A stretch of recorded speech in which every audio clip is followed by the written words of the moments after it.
berikan kemuliaan untuk Tuhan kita. Ya teman-teman, sebentar lagi kita akan mendengarkan firman Tuhan. Mari kita semuanya fokuskan hati kita, pikiran kita hanya kepada Tuhan saja. Mari kita minta kepada Tuhan untuk membentuk hati kita, pikiran kita, agar bisa selaras dengan pikirannya. Minta Tuhan untuk membentuk hati kita seperti tanah yang subur agar bisa dibentuk sesuai dengan kehendak Tuhan. Mari kita minta Tuhan untuk memampukan kita mengerti, memahami apa firman yang hendak diberitakan, dan memampukan kita melakukannya dalam kehidupan kita sehari-hari. Karena melakukan firman Tuhan, itulah adalah kesukaan hati Tuhan, itulah hal yang menyenangkan hati Tuhan.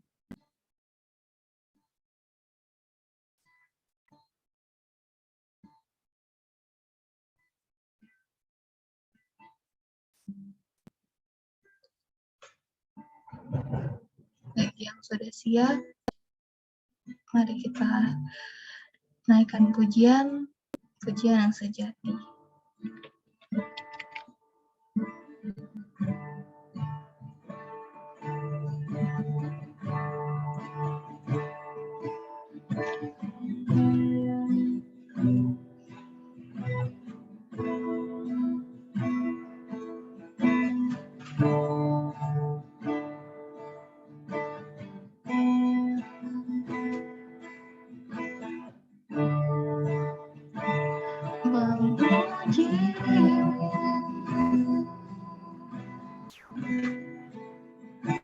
Lewat suaraku,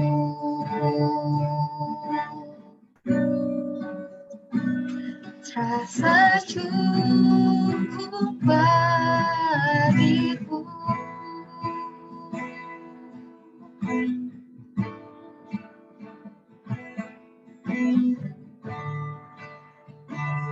Namun semua ternyata lebih dari yang ku kira. Ku hanya peduli diriku, ku tak mau tahu rindumu. Tak cukup hanya ku bernyanyi, mengangkat suara untuk memuji. Hidup memberi diri kepadamu, itu kerinduanku. Tak cukup mulut yang memuji, tak cukup mulut yang bernyanyi, melakukan firman-Mu, itulah pujian sejati. Mari kita lebih sungguh-sungguh lagi menaikkan pujian ini dari awal. Mari kita memuji Tuhan,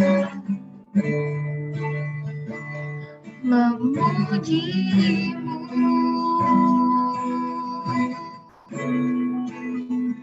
lewat suaraku.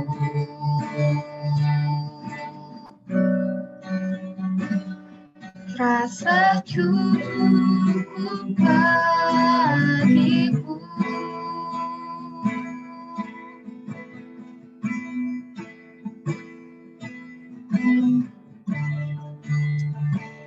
Namun semua ternyata lebih dari yang ku kira.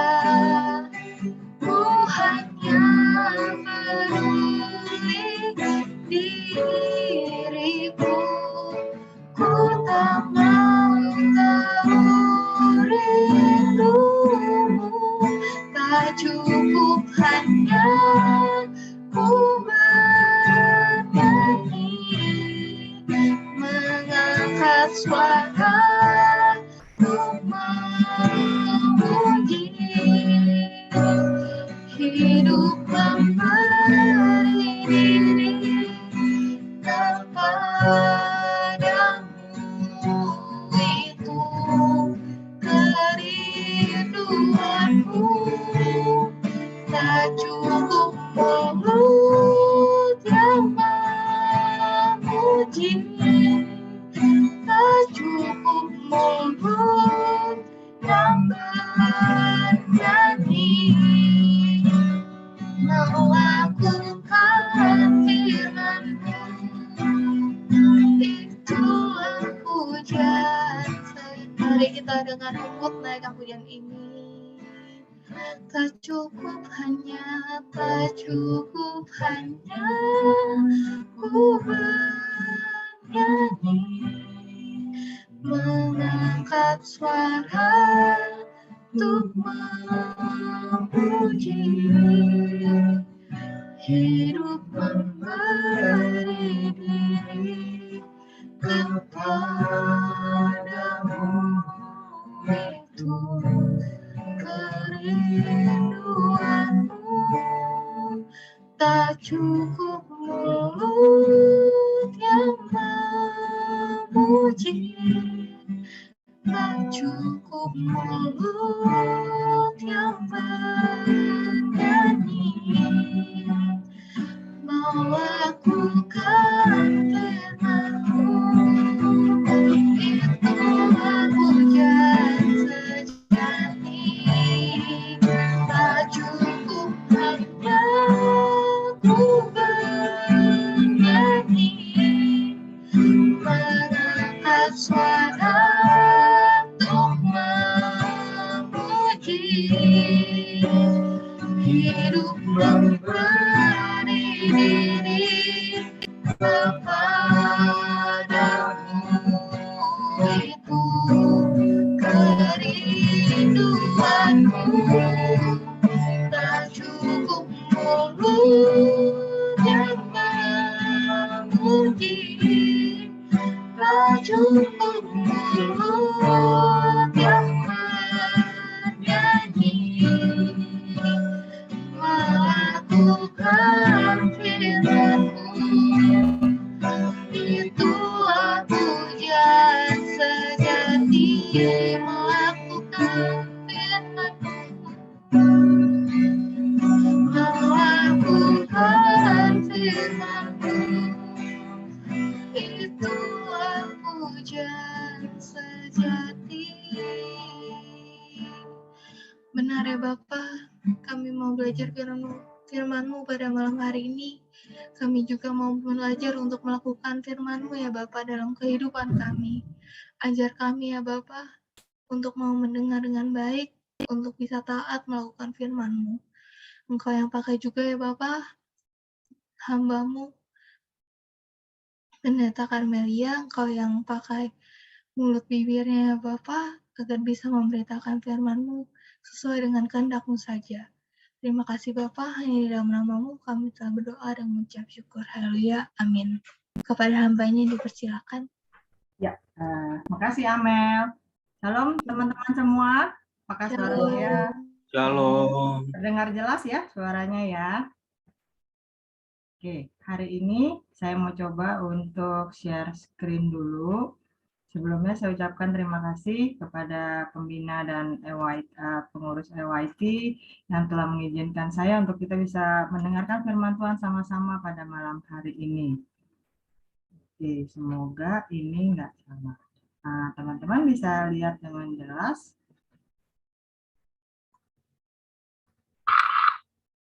Sudah kelihatan belum ya?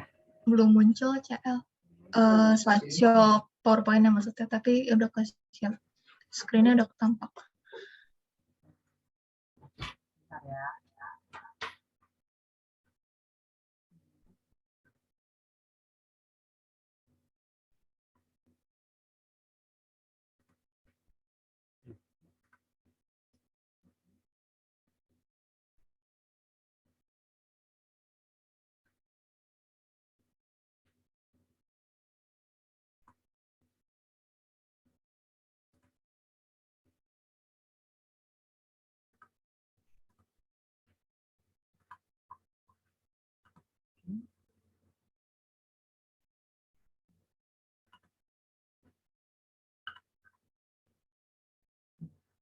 Terima kasih Bu Falik yang udah bantuin. Oke, teman-teman udah kelihatan semua ya.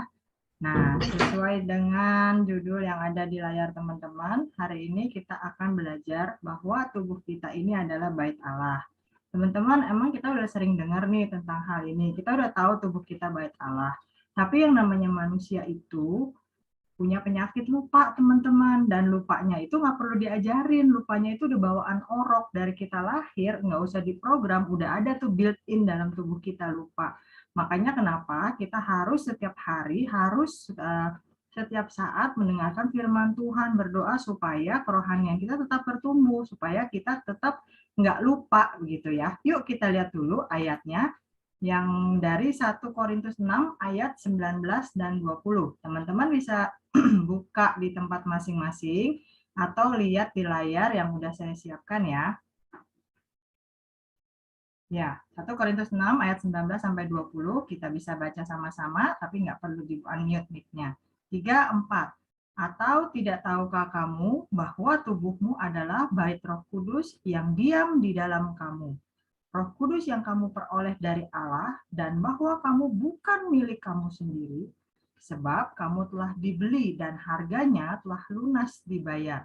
Karena itu, muliakanlah Allah dengan tubuhmu.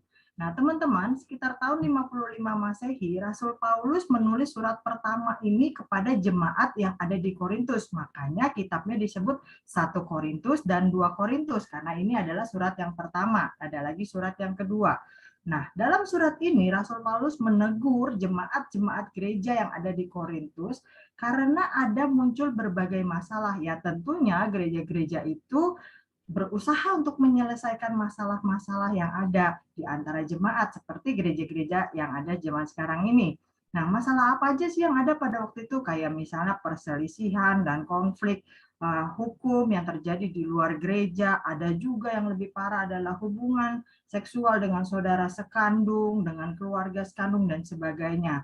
Nah, karena perjuangan gereja-gereja untuk memperbaiki dosa yang ada di dalam jemaat inilah, maka ayat ini muncul. Lalu teman-teman, bait Allah itu artinya adalah rumah Allah. Tadi kita udah tahu ya, dibilang tubuhmu adalah bait Allah. Jadi bait Allah sama dengan rumah Allah. Rumah Allah sama dengan kediaman Allah, begitu ya. Nah, kata bait ini berasal dari kata nahos dalam bahasa Yunaninya. Artinya rumah, kuil, atau tempat kediaman sesuatu yang ilahi, yang supernatural lebih daripada manusia. Dwelling place for a divine living.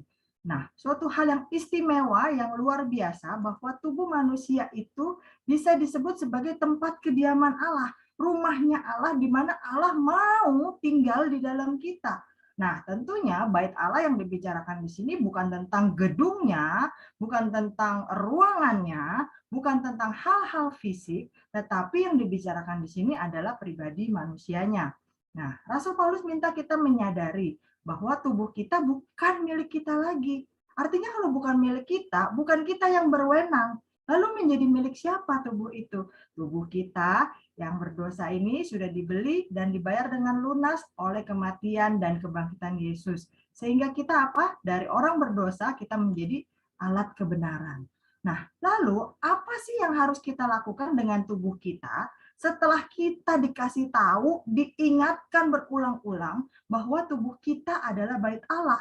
Tentu ada sesuatu respons yang perlu kita berikan. Ada sesuatu yang perlu kita lakukan dengan tubuh kita ini yang adalah bait Allah, bukan milik kita sendiri lagi. Nah, yuk kita lihat ada beberapa poin.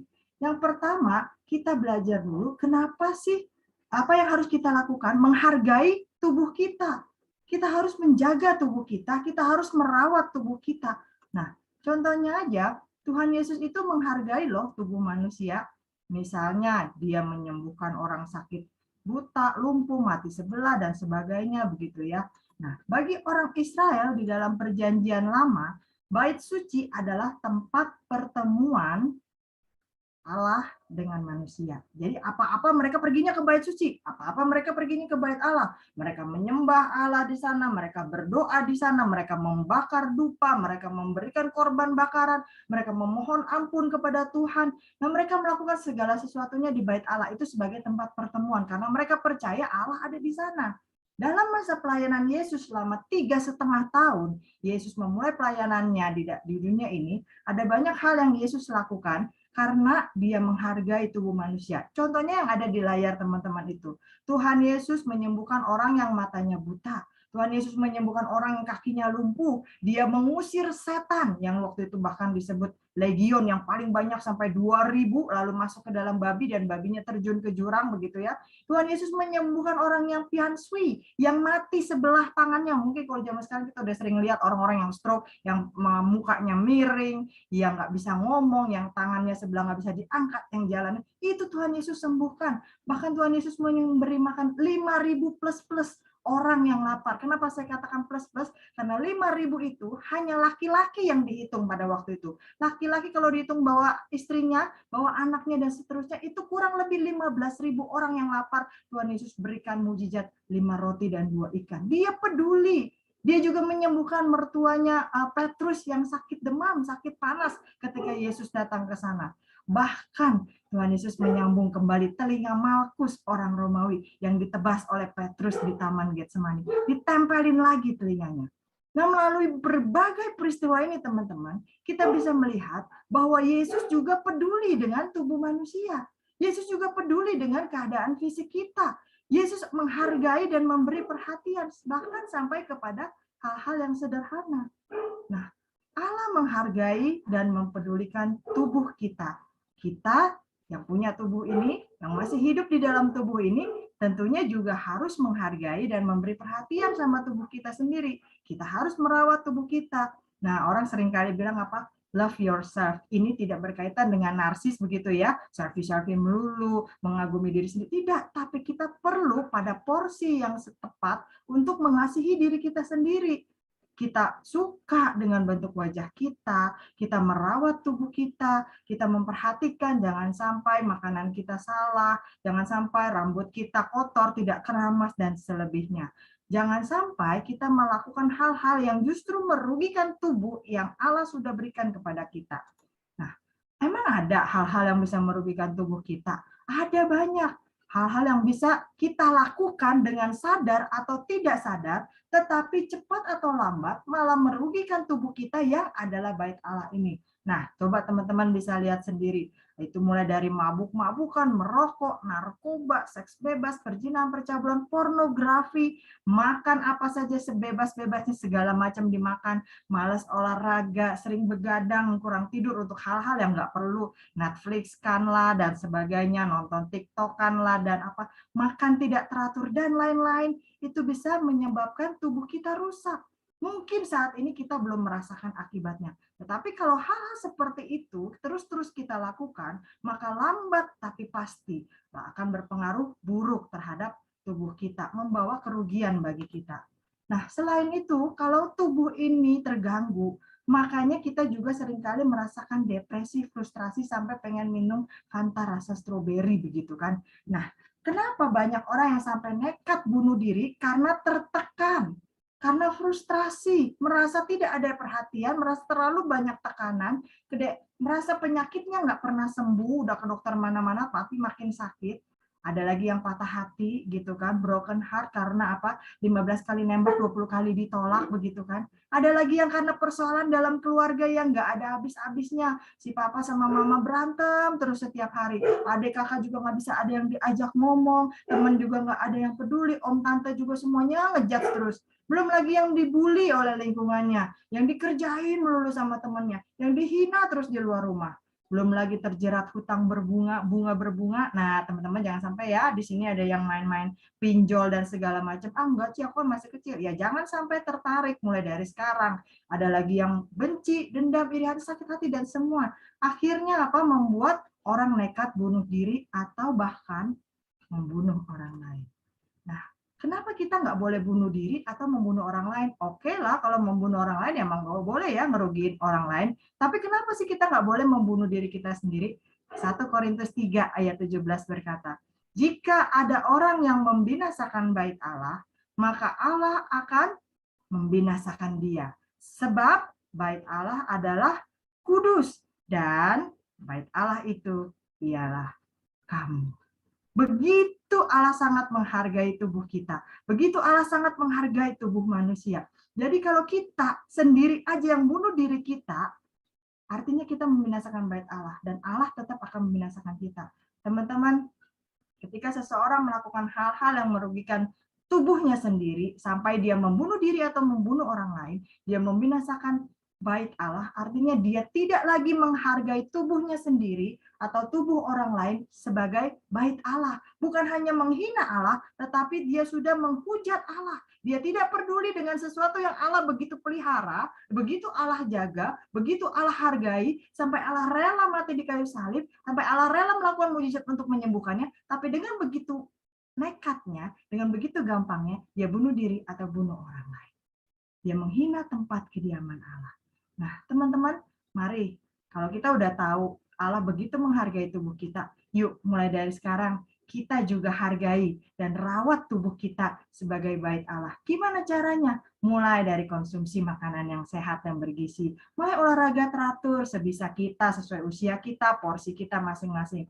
Rutin bersihkan tubuh, jangan males mandi. Mandinya kapan? 3 kali, 3 hari sekali. Keramasnya kapan? Seminggu sekali. Jangan. Rajin sikat gigi gitu ya. Berpakaian bersih dan sopan. Biasa aja. Ini pokoknya nyaman buat saya. Betul. Tapi kalau kita menghargai tubuh kita sebagai bait Allah, maka kita juga harus menampilkan sesuatu yang sesuai supaya orang lain itu juga bisa menghargai bait Allah. Jangan pakai baju yang ukurannya kekecilan. Baju adik kita dipakai, perutnya kemana-mana, ya, belakangnya kemana-mana begitu ya, keteknya kemana-mana. Jangan lagi yang kayak gitu. Kita berpakaian yang bersih. Jangan sampai bajunya sih bagus, mahal, tapi lama nggak dicuci-cuci. Begitu kita ketemu orang, semua pada tutup hidung. Apalagi zaman sekarang pakai masker aja, kecium. Itu udah parah banget. Jangan kita perlakukan seperti itu. Hargai juga tubuh orang lain. Jangan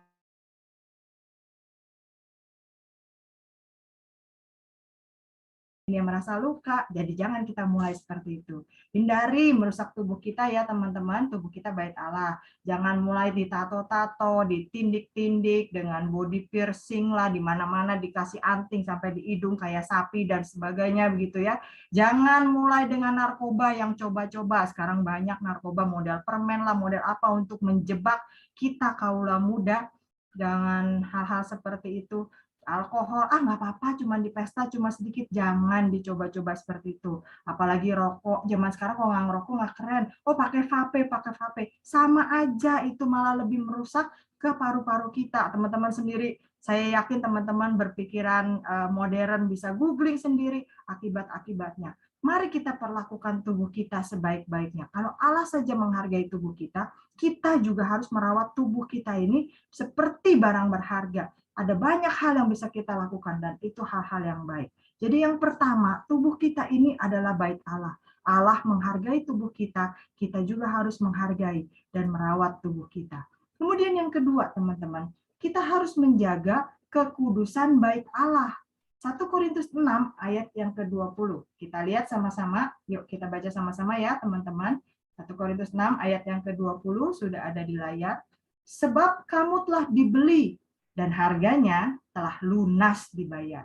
Karena itu, muliakanlah Allah dengan tubuhmu. Jadi kita jaga kekudusan tubuh kita. Kenapa? Karena Rasul Paulus mengingatkan kepada jemaat Korintus bahwa dahulu status mereka memang orang berdosa. Status mereka memang melakukan hal-hal yang jahat, hal-hal yang tidak berkenan kepada Tuhan, tetapi mereka sudah ditebus oleh Allah, harganya telah lunas dibayar. Kenapa dipakai istilah seperti itu? Karena Rasul Paulus menggambarkan bagaimana budak itu dibeli dari penguasa yang satu, dari tuan yang satu, tuan yang jahat, yang menyuruh dia melakukan hal-hal yang jahat, ditebus menjadi milik tuan yang baik, yang menyuruh dia melakukan hal-hal yang baik, sehingga dia pun harus melakukan perintah tuannya untuk.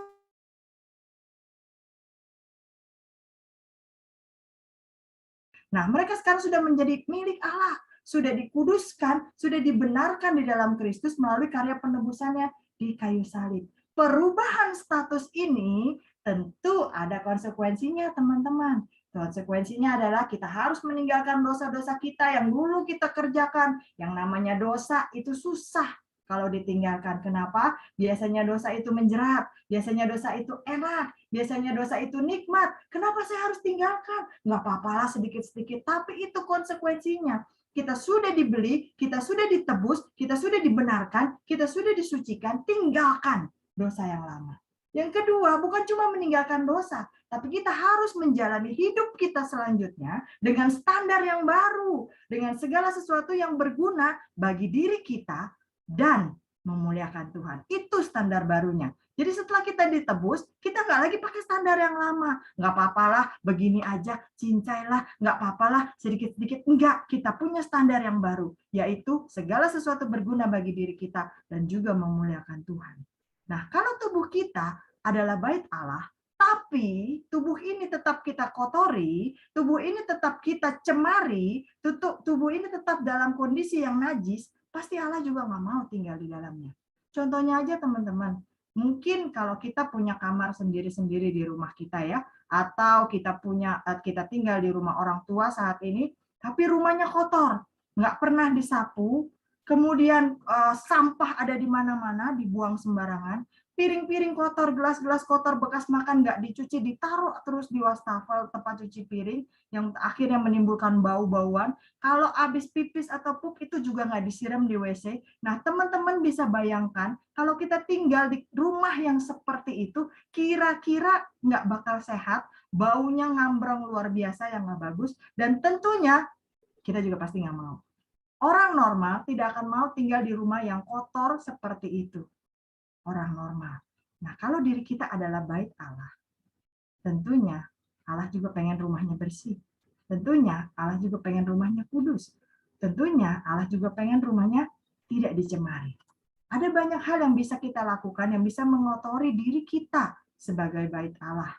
Yang mungkin tanpa sadar, sedikit demi sedikit kita simpan itu dan akhirnya mencemari hidup kita, mencemari kekudusan bait Allah.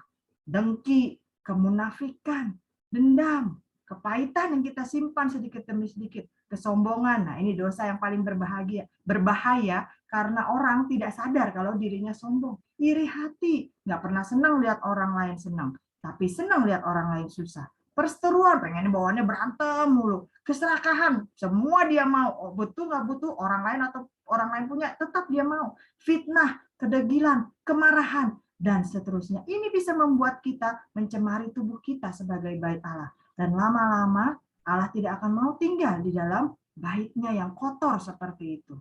2 Korintus 5 ayat 17 berkata apa? Jadi siapa yang ada di dalam Kristus, ia adalah ciptaan baru. Yang lama sudah berlalu. Sesungguhnya yang baru sudah datang. Jadi ayo teman-teman, kita sadari, kita hargai status kita sekarang ini. Status kita sudah diperbaharui oleh Allah, status kita sudah ditebus menjadi milik Allah, seperti yang barusan kita baca. Jadi kehidupan Kristen kita ini memang proses. Saya belum bisa baca Alkitab lama-lama. Enggak apa-apa, sedikit demi sedikit. Namanya proses itu terus berlangsungnya. Namanya proses itu enggak ada yang langsung. Nah, teman-teman, kehidupan kita proses perubahan dari satu hari ke hari lainnya, dari satu dosa berhenti kemudian kepada kehendak Allah yang terus kita lakukan. Roma 12 ayat 2 berkata, janganlah kamu menjadi serupa dengan dunia ini, tetapi berubahlah oleh pembaharuan budimu, sehingga kamu dapat membedakan mana kehendak Allah, apa yang baik, yang berkenan kepada Allah, dan yang sempurna. Ini yang harus kita lakukan. Jadi kita perlu berubah oleh pembaharuan budi kita. Gimana caranya? Sekali lagi nggak bosan-bosan saya bilang, baca Alkitabnya. Karena Alkitab itu bisa membuat pikiran kita terbuka, bisa kita mengerti kehendak Allah, bisa mengajarkan ada banyak hal bagi kita. Nah, teman-teman, bagaimana kita bisa menjaga kekudusan hidup kita dengan terus diperbaharui oleh Roh Kudus? Gimana caranya? Nah, Filipi 4 ayat yang ke-8. Jadi akhirnya saudara-saudara, semua yang benar, semua yang mulia, semua yang adil, semua yang suci, semua yang manis, semua yang sedap didengar, semua yang disebut kebajikan dan patut dipuji. Disuruh ngapain? Pikirkanlah semuanya itu. Kenapa nggak langsung disuruh kerjakan? Karena semuanya mulai dari pikiran. Makanya kita harus menguduskan pikiran kita lebih dahulu. Kenapa kita harus menguduskan pikiran kita lebih dahulu? Karena pikiran kita akan menjadi kata-kata kita. Dari kata-kata kita akan menjadi tindakan kita. Lama-lama tindakan demi tindakan dilakukan terus-menerus menjadi kebiasaan. Kebiasaan lama-lama akan menjadi karakter kita. Nah, karakter inilah yang akan dikerjakan oleh tubuh kita. Kalau kita sudah terbiasa untuk melakukan kata-kata yang kotor, lelucon-lelucon yang kotor, itu akan menjadi karakter kita. Rasanya kalau nggak ngelakuin itu kurang pas. Nah, itu yang akan dikerjakan oleh tubuh kita. Kalau kita udah terbiasa untuk bangun siang sekali atau tidur malam sekali, itu akan dikerjakan oleh tubuh kita. Kalau kita terbiasa untuk menyimpan dendam, dengki, lihat orang lain senang kita iri, itu juga akan dikerjakan oleh tubuh kita. Jangan sampai karakter kita terbentuk menjadi karakter yang tidak baik. Yang ketiga, teman-teman, atau yang terakhir. Tadi yang pertama, bagaimana kita menjaga bait Allah, kita menghargai dan menjaga tubuh kita. Yang kedua, kita menjaga kekudusan tubuh kita. Yang ketiga, dengan mengembalikan otoritas kepada Allah. Yuk, kita lihat. Di sini ada ayatnya, Matius 22 ayat 21. Kenapa saya ambil ayat ini? Jawab mereka, gambar dan tulisan kaisar. Lalu kata Yesus kepada mereka, berikanlah kepada kaisar apa yang wajib kamu berikan kepada kaisar, dan kepada Allah apa yang wajib kamu berikan kepada Allah. Nah, teman-teman, Allah menciptakan kita, dia juga yang berhak mengambil kembali apa yang menjadi miliknya. Dalam Matius 22 ayat 21 ini, dikatakan bahwa di apa yang ada gambar kaisar itu menjadi milik kaisar. Apa yang menjadi milik Allah harus dikembalikan kepada Allah. Nah, kata berikanlah di dalam teks Yunani itu digunakan kata apodidomi. Artinya serahkanlah kembali. Nah, segala sesuatu yang terdapat tulisan kaisar kembali kepada kaisar. Begitu juga dengan manusia. Begitu juga dengan saya dan teman-teman. Kita diciptakan segambar dan serupa dengan Allah. Artinya ada gambar Allah di dalam diri kita. Ada kita diciptakan serupa dengan Allah. Ada stempelnya Allah, ada gambarnya Allah. Kita harus menyerahkan diri kita kembali kepada Allah yang sebagai pemegang otoritas tertinggi di dalam hidup kita. Orang yang menolak membayar pajak artinya dia tidak mengakui kekuasaan kaisar tersebut. Bahkan dia melawan atau menolak kekuasaan kaisar. Demikian juga kita, teman-teman. Kalau kita tidak mau menyerahkan diri kita kepada Allah, kita tidak menggunakan tubuh kita untuk memuliakan Allah sebagai otoritas pemegang kekuasaan tertinggi, maka artinya kita menolak Allah, kita melawan Allah, kita tidak mengakui Allah sebagai pencipta kita dan penguasa di dalam hidup kita. Padahal kita diciptakan segambar dan serupa dengan Allah. Nah, bagaimana caranya kita untuk menyerahkan kembali otoritas kepada Allah di dalam hidup kita? Galatia 5 ayat yang ke-24 berkata, barang siapa menjadi milik Kristus, ia telah menyalibkan daging dengan segala hawa nafsu dan keinginannya. Nah, menyalibkan daging artinya apa? Bukan berarti kita tusuk-tusuk tangan kita tergantung lagi di kayu salib, atau kita menyakiti diri sendiri, ya potong-potong lidah kita tahan lapar, kita nggak pakai baju dan segalanya. Bukan yang model seperti itu. Tetapi menyalibkan kedagingan artinya kita rela untuk tidak lagi menggunakan tubuh kita untuk keinginan kita sendiri, tetapi hanya untuk kehendak Allah. Nah, seperti kalau tuan rumah berkuasa di dalam rumahnya sendiri, begitu juga Allah harus berkuasa dan bertahta di dalam rumahnya sendiri. Di mana? Ini tubuh kita ini.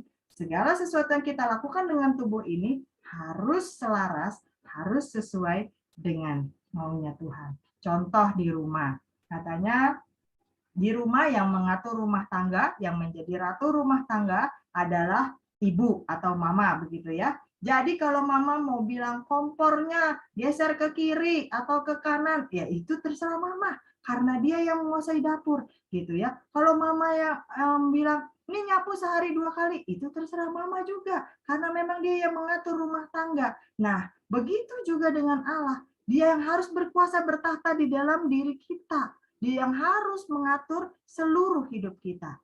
Nah, teman-teman, tubuh kita ini selalu menjadi medan pertempuran. Antara apa? Antara kehendak Allah yang surgawi dengan kehendak iblis yang duniawi. Allah memberikan manusia free will. Allah memberikan kebebasan kepada kita untuk memilih loh.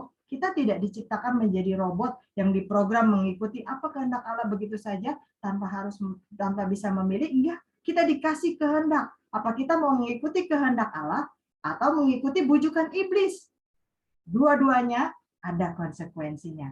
Kalau kita memilih untuk melakukan kehendak Allah, maka kehidupan kita dikuasai oleh Allah, kehidupan kita akan menuju kemerdekaan, kebebasan, keselamatan, damai sejahtera, sukacita, dan semua hal-hal baik lainnya.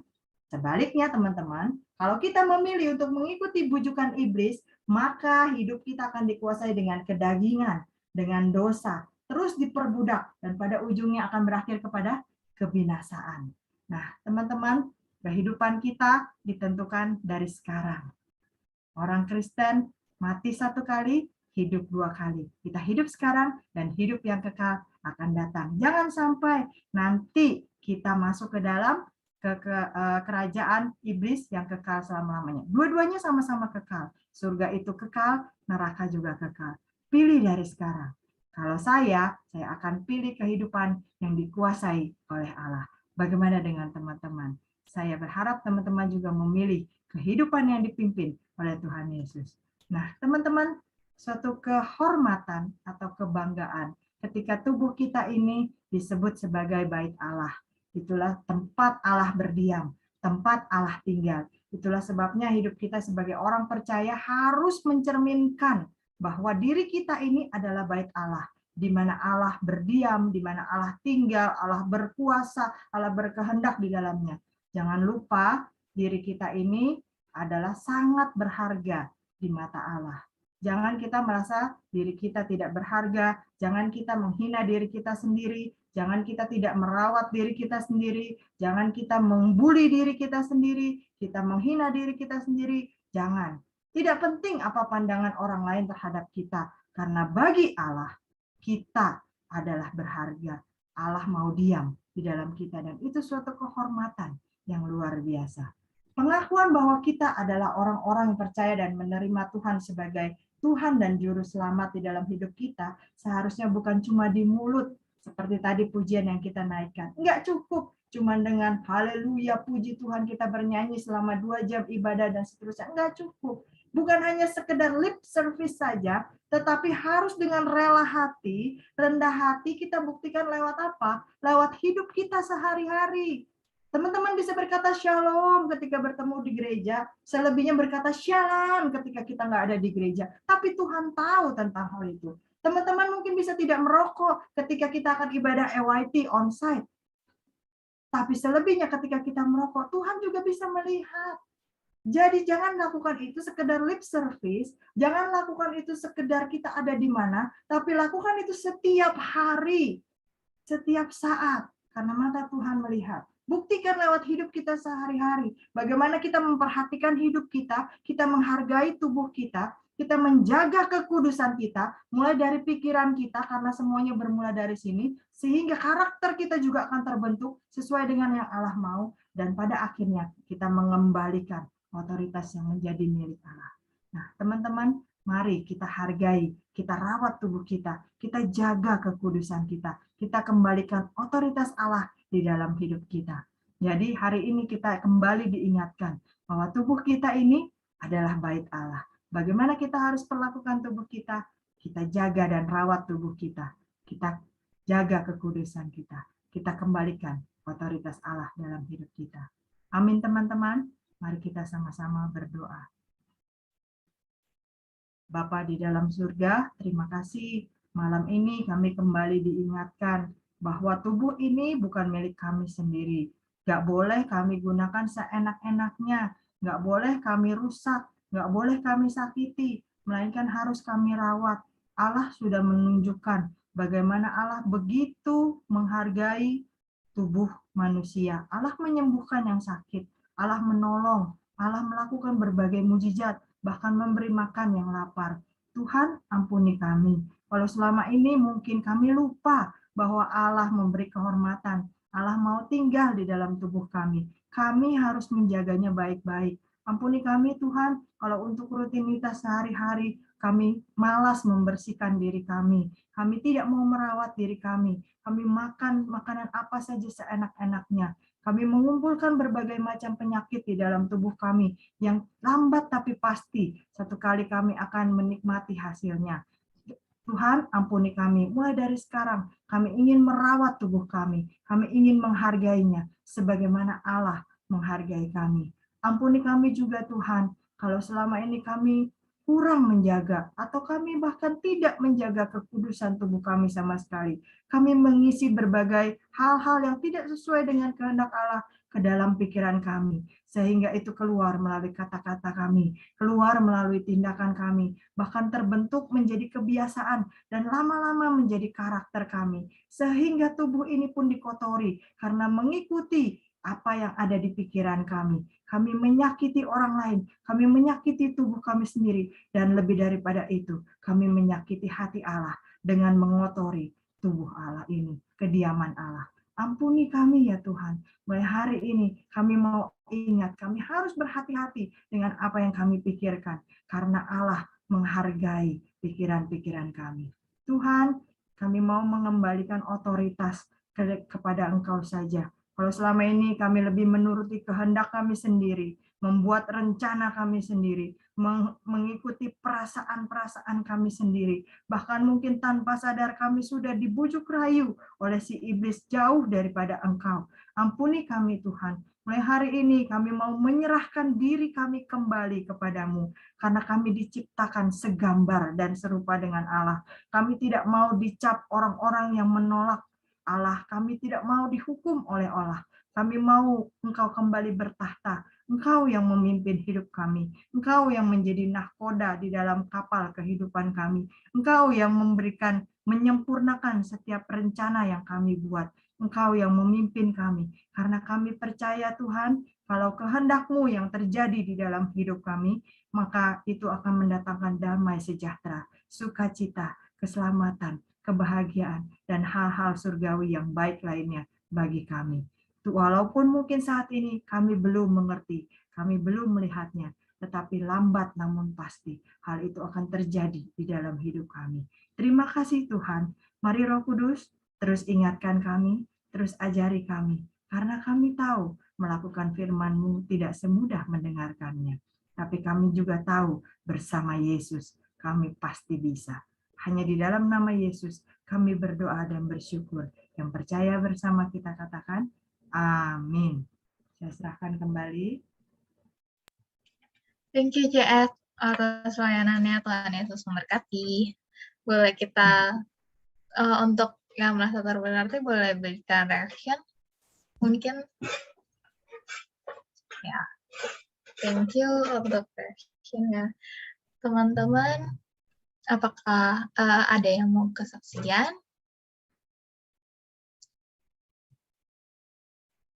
Ya, tangannya langsung turun semuanya. Kadang itu otomatis ternyata ya.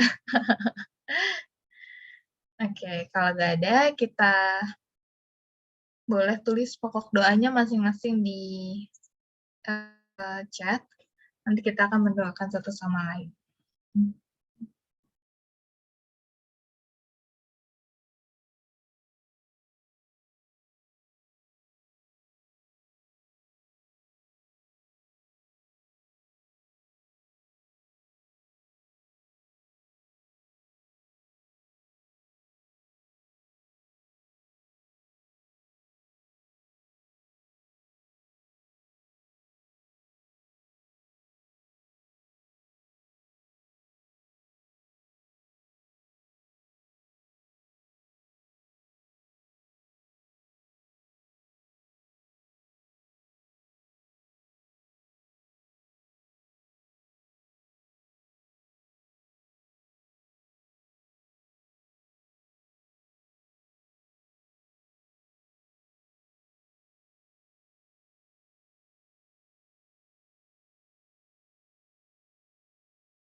Ya tinggal satu orang lagi, Arvin tinggal tunggu ketik pokok doa yang mau didoakan, nanti kita saling doain satu sama lain.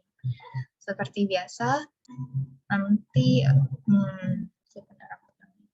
Michael akan doakan Ko Felix akan doakan Darren, hingga seterusnya sampai Arvin nanti balik lagi untuk doain Michael. Nanti sebelum untuk doa tutup, minta tolong Aldo yang pimpin dalam doa, untuk doa berkat minta tolong CL.